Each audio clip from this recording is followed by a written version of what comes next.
ಲೋಕಸಭಾ ಕ್ಷೇತ್ರದ ಎಲ್ಲ ಮಾನ್ಯ ಮತದಾರ ಬಂಧುಗಳಿಗೆ ನನ್ನ ಮನವಿ, ಇದೇ ತಿಂಗಳು 26ನೇ ತಾರೀಕು ನಡೀತಾ ಇರತಕ್ಕಂಥ ಲೋಕಸಭಾ ಚುನಾವಣೆಗೆ ನಮ್ಮ ಪಕ್ಷದ ಮತ್ತು BJP ಪಕ್ಷದ ಮೈತ್ರಿ ಅಭ್ಯರ್ಥಿಯಾಗಿ ನಿಮ್ಮೆಲ್ಲ ನೆಚ್ಚಿನ ನಾಯಕರಾಗಿರ್ತಕ್ಕಂಥ ಹಾಗೂ ಮಾಜಿ ಮುಖ್ಯಮಂತ್ರಿಗಳು ಆಗಿರ್ತಕ್ಕಂಥ HD ಕುಮಾರಸ್ವಾಮಿ ಅವರು ಸ್ಪರ್ಧಿಸಿದ್ದಾರೆ.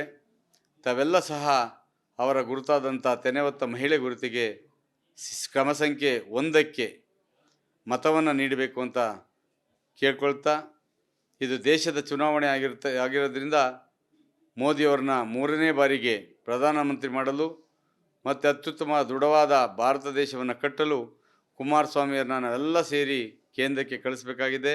ತಾವೆಲ್ಲ ಸಹಕಾರ ಮಾಡಬೇಕು, ಅತಿ ಹೆಚ್ಚು ಮತಗಳನ್ನ ನೀಡಬೇಕು ಅಂತ ತಮ್ಮಲ್ಲಿ ಕಳಕಳಿಯಿಂದ ಮನವಿಯನ್ನು ಮಾಡಿಕೊಡ್ತೀನಿ. ಯಾವುದೇ ಕಾರಣಕ್ಕೂ ಓಟ್ ಹಾಕಬೇಡಿ, ದಯವಿಟ್ಟು BJPಗೆ ಓಟ್ ಹಾಕಿ. ಹೆಣ್ಮಕ್ಳಿಗೆ ದಯವಿಟ್ಟು ರಕ್ಷಣೆ ಕೊಡಿ.